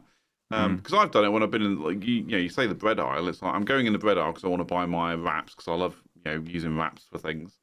But then I'll see the Warburton's thickest bread, and I'm like, I remember that tasting really good with a big slab of butter on it after I've toasted it. I'm like, I'll end up buying that. That's £1.50, gone in 30 minutes. Yeah. Because again, it's like I can't just have 2 slices of toast. It's literally half the loaf is gone in one sitting, and then a couple of hours later, I'm like, that was really tasty. I want some more, and then I'll go do the other half. Because I'm a fat cunt. Oh, and those baguettes, the baguettes that are sort of part. Oh, the par-baked baguettes, yeah, those. And grab a couple of them, obviously cook them, brown them off, and get them warm, and then put in streaky bacon and brie. Oh, Brie and bacon baguettes, man. So good. The thing with those is I can't even get that far. As soon as it's out of the oven, like a ridiculous amount of butter goes on, and I feel like that's all you need. You get that with your ridiculous amount of butter and then a can of tomato soup. And literally just dunk it straight in the soup. Dunk it in the soup, in your face, like that. Yeah, I've never been one for tomato soup. Or whatever your soup of choice is. Yeah. Cream of tomato soup does it for me. Or cream of chicken. They're pretty much the only two I will eat as a staple. I quite like mushroom soup. Are you a mushroom soup person? No. Not a mushroom guy. I mean, if someone serves me mushroom soup, I will eat it. But I'm not going to go out of my way to find it because I'm not a fan of mushrooms. I don't like the taste of mushrooms. Yeah. And it's weird we talk about it. Because I was always brought up with you eat everything that's put in front of you. You know, if someone is serving you food, you eat everything that's in front of you. And again, I was talking about being in Scotland this week. So one of the starters that we got for the evening meal was goat's cheese and beetroot tart. I like neither of those things, neither goat's cheese nor beetroot. Yeah. So I came up with the ingenious plan that if I eat them both together, they will cancel each other out, and it wouldn't be so dreadful. That plan did not work. It was dreadful. I didn't like, but again, it was put in front of me, so I'm like, I'm gonna eat this.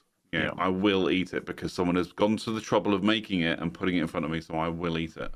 Yeah. But I'm like that with many things. The only time I've turned my nose up at something that's been served to me when I've been in Scotland at the works place is when somebody put salmon pate in front of me. I looked at it and I was like, it's a bit pink. I wonder what this is. Literally got my fork, just got the tiniest amount and put it and I was like, nope. Literally the whole napkin came out. Nope, get rid of that. Disgusting. And that's the only thing I haven't eaten when I've been there. I don't like fish. I would like that. The pate though, I mean that is a thing that I do like. Nice. Again, another thing I can walk past in a supermarket and think, oh yes, pate. But then if you buy pate, you've got to buy your baguettes. Yeah. You got to get your baguette to go with the pate. You can't just buy pate. Yeah. Unless you're a mental case. Who has pate without biscuits or bread? Idiots. Idiots do that. Yeah. But then you buy your pate and your bread, and you need butter to go with it. So I've then got to go buy butter. But that's okay, because I got half a pack of butter in the fridge from when I bought crumpets the last time. So it's and then good. you think, oh, crumpets. Yeah. I have to buy some more butter anyway because you get crumpets as well. Yeah. Yeah. This is also why I don't go to the supermarket. This is why I have things delivered. Yeah. Because I get the same thing every time. I get my mixed nuts. I get my cereal. I get my... Yes, you can smirk at nuts. It's okay. I get my ham and cheese, and I get my fish fingers, and chicken steaks, and all this stuff. Yeah, I get all that stuff. But it's the same thing every time. But that also helps me to budget every month as well, because I know how much it costs. So I'm like, winner. Yeah. The problem is it keeps going up. That is the problem. Yeah. Yeah. I think we've mentioned it before. My stepdad has been very much I will spend £1 per person per meal, and that's the limit. And I'm like, well, if I did that, we're talking like £90, a month is what I should spend on groceries, and I really don't. I spend about somewhere between 150 and 200, depending on what I need. But it's just because the price just keeps going up. The price just keeps going up, and I'll be honest, it is the mixed nuts that really does put the price up. I spend like £30 a month on nuts. Yeah. It's a lot of money to spend on nuts. Yeah, which is fine if you can budget correctly. That's the problem it. I just budget for it. So. The problem is when you supplement that with 2 or 3 times buying, going to Just Eat or Delivery or something. I'm getting a lot better. Then at it that. gets expensive. Yeah, I'm getting a lot better at that. I'll be honest. Of takeouts, because it is expensive, and I'm really struggling to justify £30 a time on takeaway. Just because I am the most indecisive person when it comes to takeaway. It's like, well, the other week I was like, I really fancy a Chinese. Just want a Chinese takeaway. And then so I'm flicking through Just Eat, finding the highest rated Chinese place near me. Yeah. And then I'm like, well, what do I actually want? Well, I want my usuals. I want my chicken fried rice. I want my sweet and sour chicken balls. And I want, some, I don't know, like vegetable spring rolls or something. That's what I want every time.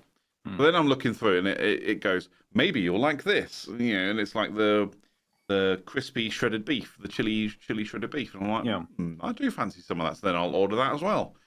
Because I don't then go, oh, I should maybe order that instead of the sweet and sour chicken balls. I'm like, no, but I want the sweet and sour chicken balls.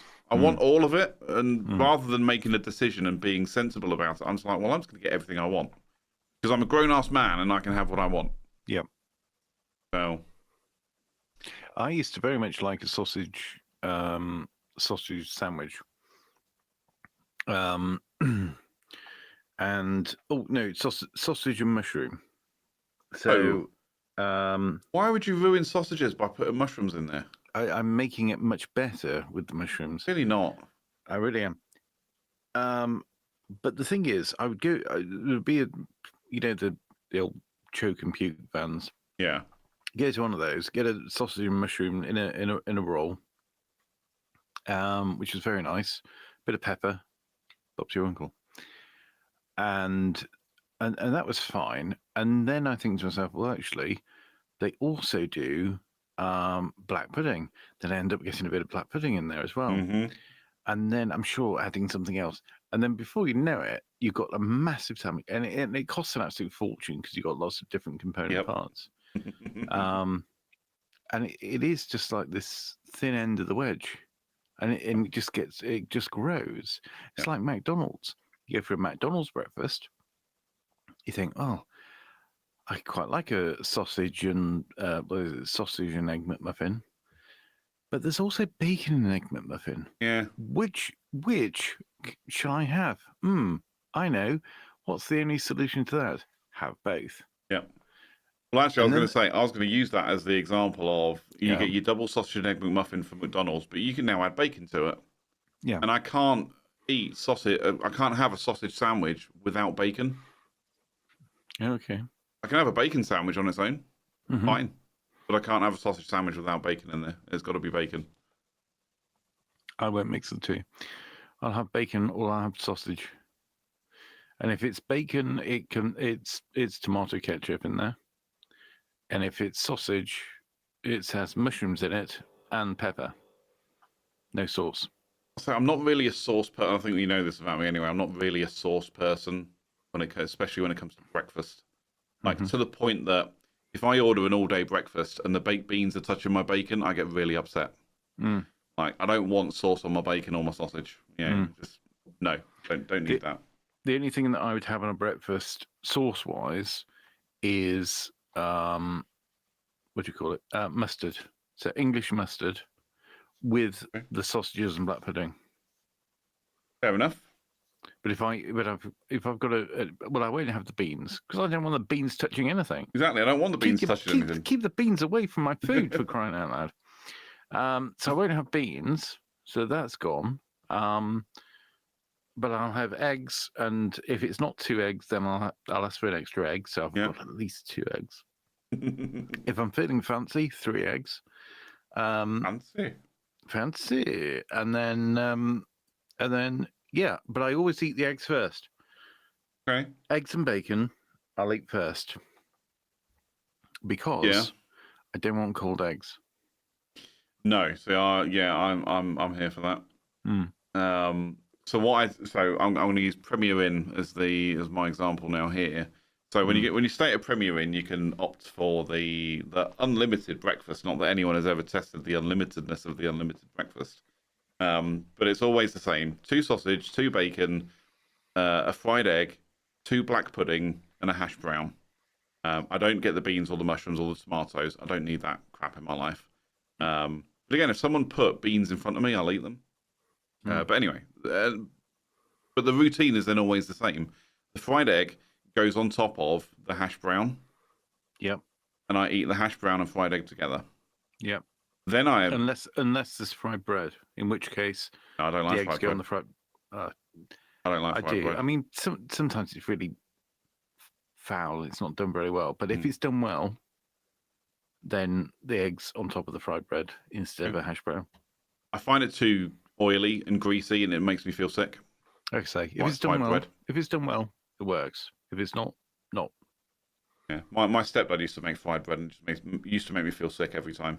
Didn't like it, and it really put me off fried bread. And other places where I've tried, I can't get over the nauseous feeling I get when I think about fried bread. But anyway, but no, then it's that. But then also when I've got my unlimited breakfast, I've also gotten a couple of slices of bread and those little mini packs of butter that you get as well. So with the rest of it, so with the sausage, bacon, and black pudding, I'm making a sandwich. Right. Okay. I'm making a breakfast sandwich out of it, and then I'm just eating that. And again, did it while I was in Scotland. Sausage, bacon. We didn't have black pudding there, so it was just sausage and bacon sandwiches. But we had the Scotch pancakes. We had fried eggs. So, but literally with that, I'm like, okay, 2 fried eggs in this case because there's no black pudding. So I'm lacking protein. So I shall make up for it with an extra egg. They go on the Scotch pancakes, and then the sausage and bacon go into a sandwich. That's it. No sauce, but it's a nice bread and butter. Breakfast sarnie. So good. So good. Yeah, I want breakfast now. I'm in the mood for an all-day breakfast.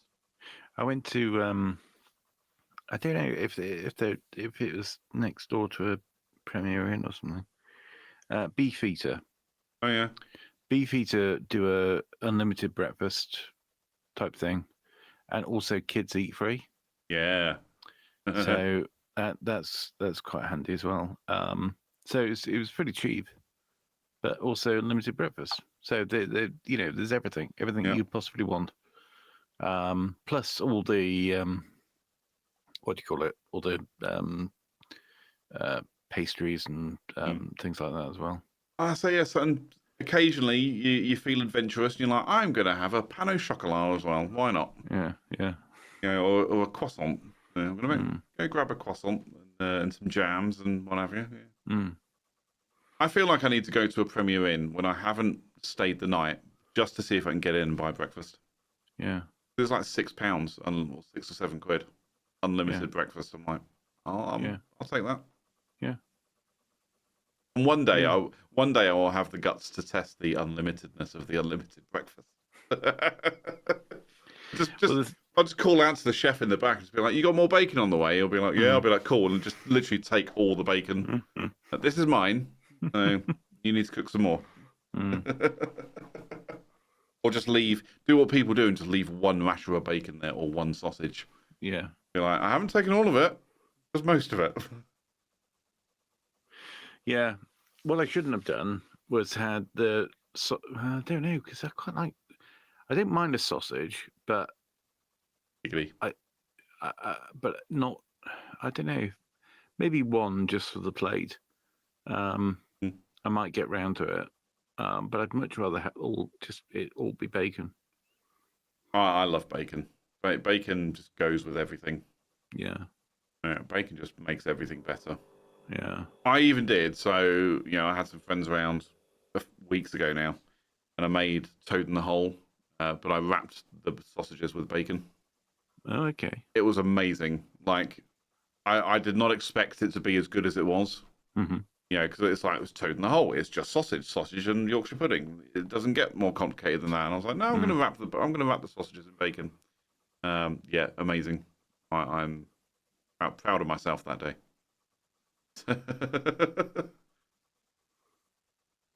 That's interesting.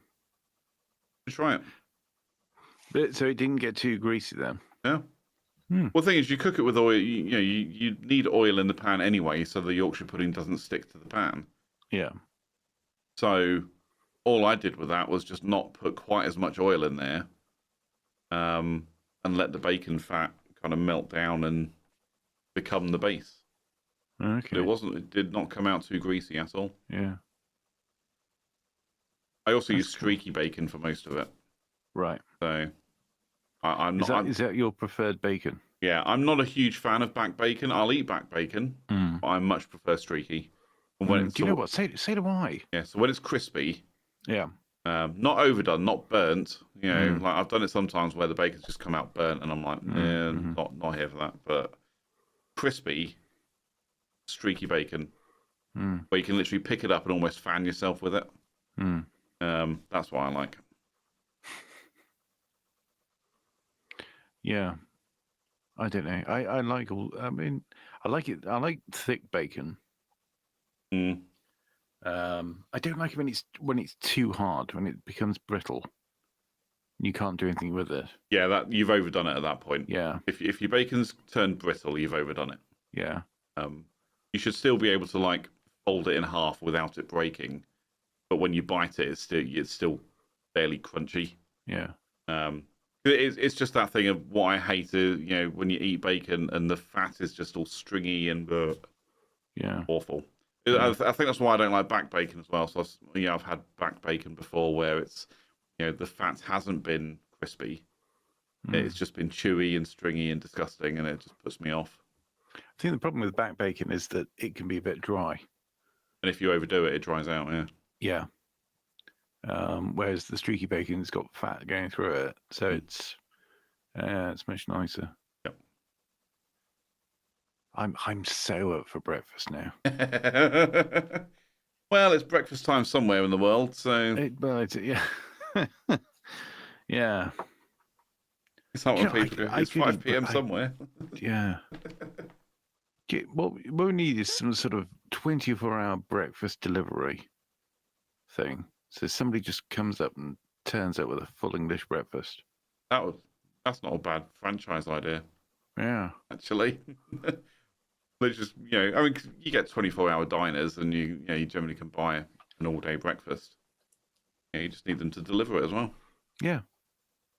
I feel like it sounds obvious because obviously there's food delivery, but just purely breakfast, so people can go, I fancy. Oh, do you know? I really fancy a breakfast, or they're just having a chat about breakfast items, as we do on a very regular basis. Regularly, yeah.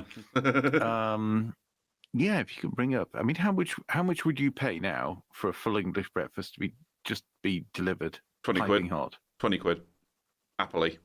I'll unload £20. Yeah. But a decent. So it's like, you know, there were breakfast places where I am that I can order on Just Eat in the mornings and things like that. But you always get this kind of tiered system. It's like a small breakfast tray which gives you 1 sausage, 1 bacon, 1 black pudding, you know, a small amount of beans, and you know, some maybe a hash brown if you're lucky.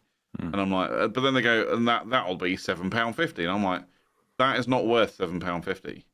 However, if you double everything in that, I'll pay £7. You know, double everything in there, and I'll happily pay double the price. Yeah.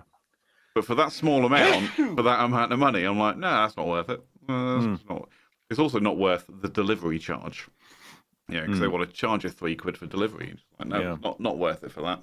Yeah. But if you double everything, I'll happily pay double the price and the £3 delivery charge. Yeah. So yeah, £20, I'm there.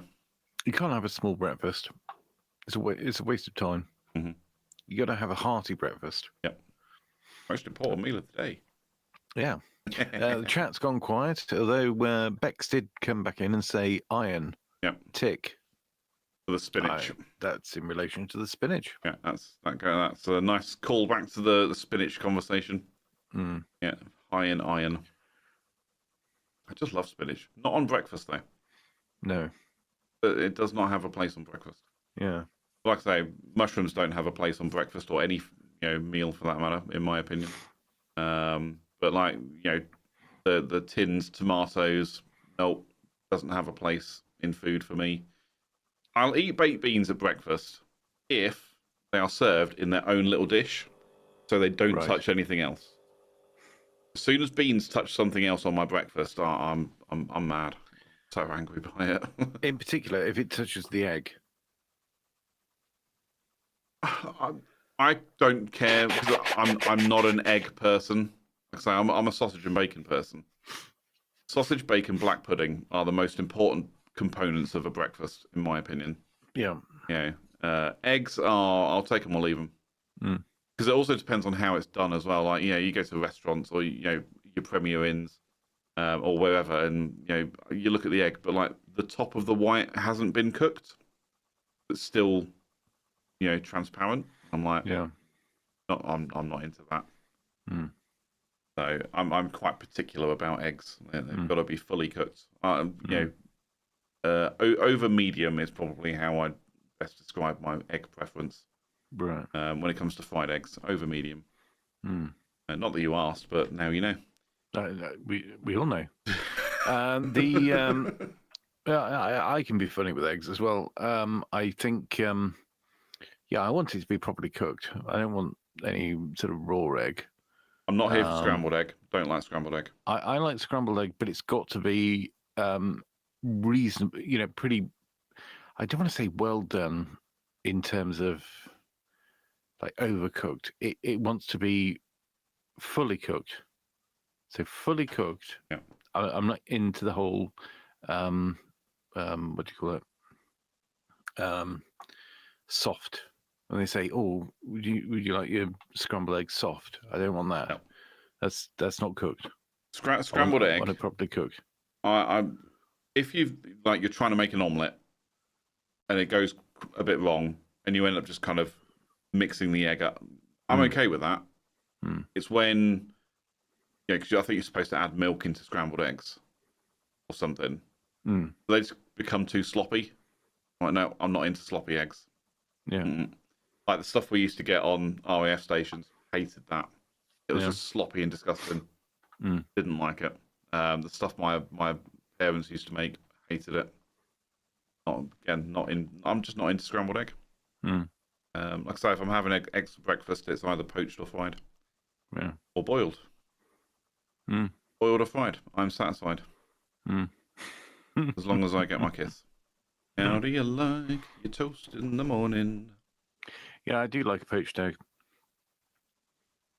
I like poached eggs. I'd like a poached egg. I'd like somebody to turn up now with a plate of poached eggs on toast. Yeah, poached egg on toast. That would be good. Poached eggs on brown toast. Scrambled egg on toast. Or beans on toast. I'll eat beans if it's beans on toast. Yeah. But not beans on a breakfast. Yeah. I certainly went and order it. The other, I don't know when it was. It was a few days ago.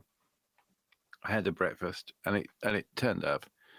By the time breakfast turned, you've thought about breakfast, you've ordered a breakfast, it turns up.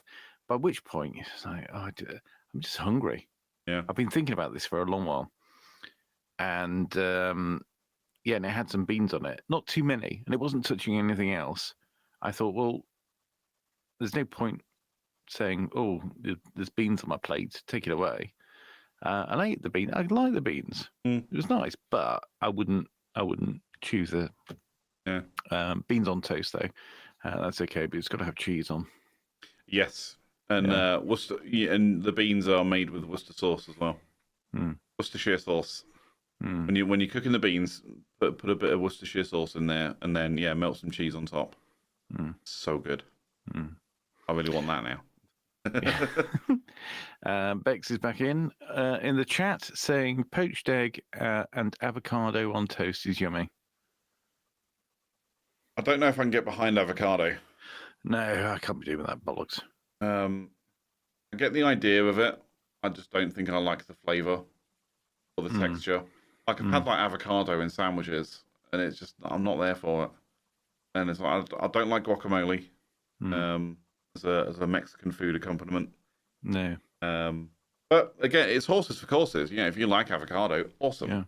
Yeah. But again, I know people that have like avocado on toast, and I can't. I just don't understand it. Swap out your avocado for some bacon. Yeah. And I'm on board. I'd like to. Can you imagine in a restaurant? I'd like to order the avocado on toast, but I'd like to substitute the avocado for bacon. They'd be like, "What?" and I'd like to substitute the toast for some more bacon. Yeah. And I'd like to substitute some thin air for 3 eggs. Yes. I'll have that twice. Yeah. What was I going to say about poached egg? Oh yeah, poached egg on brown toast. like toast made out of brown bread rather than white bread. I love white bread, but I think poached eggs works better on brown bread toast. I wonder why. I don't know. It's what we'll call it, one of those mysteries of life. Generally speaking, I prefer white bread, white toast. Mm-hmm. But I also like brown toast. But I don't like like sort of granary bread. I like bread with seeds in it. Granary bread can go eat a bag of dicks. Yeah. No one needs that. Yeah. That's like bird cage in bread form. I was gonna say, I feel like I should just be feeding that to birds. Yeah. Because it's got everything they want, bread and seeds. Yeah. Yeah. Brown bread, even if it's just white bread that's been coloured a bit brown. Just standard, obviously not, but brown bread as toast is nice. But then again, you can have a bit of both. You can have some brown bread and white bread. Yep. The brown bread's the main, and the white bread is the pudding. I'd make the white bread starter and pudding as well. What do you put on toast? Peanut butter, mostly. Well, when I buy, if and when I buy bread, I'm also buying a jar of peanut butter. Because I love peanut butter on toast. Absolutely love it. But I'm a thick peanut butter layerer on toast. Like, yeah. Some people be like, oh no, I'll follow the thing on and I'll only have 1 tablespoon of peanut butter per person. Nope, I am scooping that shit out and laying it on thick, like I'm building a house out of it. Yeah. Love that stuff. Yeah. But again, I prefer that on white bread, but I don't mind brown bread for peanut butter on toast. But I much prefer. But again, we're also talking Warburton's thickest. I don't even think they make thickest bread anymore. They call it super toasty. But it's basically the thickest sliced bread that I can find of Warburton's, and I'll happily buy that. And lay on some thick butter and peanut butter. This is why I'm fat, ladies and gentlemen. So just want to point this out. Well, that was my diet for the longest time when I lived in my flat, just because I couldn't really afford much else. It was just, I'd literally go to the shop, buy 2 loaves of bread, which would last a few days, a jar of peanut butter, and a pack of Country Life Spreadable. And that would be my diet for a few days. Until my expenses got paid for work and I'd go buy some more. Well, it does, it fills a hole. It really did. Yeah. Bex has been in the chat and said, crunchy or smooth peanut butter, which is it? Crunchy. I don't mind smooth, but it's got to be crunchy. Well, if it's got to be crunchy, then you do mind smooth. We're back to, if that's all that's on offer, if that's what someone puts in front of me, I'm going to eat it. Okay. Yeah, fair enough. But given the choice, I will buy crunchy peanut butter. Right. I would always go with smooth. Yeah? Yeah. I know a few people that are like that. I'd rather go with smooth. Yeah, I get it if you're making a PB&J, but I don't want any surprises. I either want crunchy, I either want something that I know is going to be crunchy, or something that's definitely smooth. Okay. I don't want any pissing about. How is that surprising? You bought a jar of crunchy peanut butter. Why is it a surprise that you're eating crunchy peanut butter? I think what I mean is, if you've got something that's smooth, let's face it, crunchy peanut butter is predominantly smooth with crunchy bits in it. Because if it was all crunchy, then it would just be a handful of peanuts. It'd just be peanuts, yeah. Yeah. So I don't want. I want to know when there's a crunch. Okay. So if I eat a piece of bacon, I know that that's going to have the texture of bacon. Okay. But if I eat, if you eat crunchy peanut butter, you know there's going to be crunchy bits in it. Yes, but I don't know where. But that's like saying when I eat crunchy nut cornflakes, I don't know where the nutty bits are going to be in my crunchy nut cornflakes. They're also true. They're just there. It's amazing, though. It's the same with the granary bread. Bread should be fucking soft. It shouldn't have bits of seed in it. To be fair, I'm with you on that one. I shouldn't have to take a hacksaw to the crust of the bread. Yeah. Because it's layered with seeds and bullshit, and I don't need that. I don't need that in my life. Yeah. Anyway, Bex has come back in with I don't get the point of smooth. If you're making a PB and J, I totally get smooth, and I'm all over that because kids, I've never had a peanut butter and jam sandwich. I've never had one. Yeah, me neither. Yeah, but I want to try one. But again, it then requires going out and buying a jar of jam. Yeah, which I'm not really a jam person. Well, I'll tell you what. Next week, we'll live on the Tuesday show, Friday night. No, we won't. Thingy. No, we won't. No, we won't. No, it won't be live because I'm not here next week. So, but live recorded when it was live. Yes, it will be live recorded. Live recorded. We'll do. There we go. We know what the next. We know what the next show is. I better add peanut butter and jam to my shopping list. And bread. You better. Yeah. And bread. And then butter as well. Yeah. Well, I don't know about you, but I tell you one thing. That whether it's to go away from here and find some sort of breakfast food to eat, or whether it's to try my damnedest to get to sleep. I'm going to bed because I've got to get up in the morning. In order to get up and have some breakfast. Either way, I think that we have now reached a conclusion. And the fact of the matter is, we all sleep in different ways. Yeah. But some of us don't find it particularly easy. Yeah. But I hope that even if you are awake at 1 minute past 1 on a Friday night, that you will get some sleep. Yeah. If you've got anything you want to add to this, if you want to tell us about how you sleep, or what kind of peanut butter you like, or what's your favorite breakfast food, you can always get in touch. You can always DM me at I don't know. Ted James Media. It's written right behind you. It's written right behind Ted James Media. You can also DM CJ at CJ Brooks FM, and you can also email the show at CJ and Ted at thetuesdayshow.co.uk. That's the one. And so, until next time, enjoy your breakfast and enjoy your night's sleep. Yeah. Farewell. Goodbye. Goodbye. Bye. Bye. Bye. That was getting quite high. Goodbye.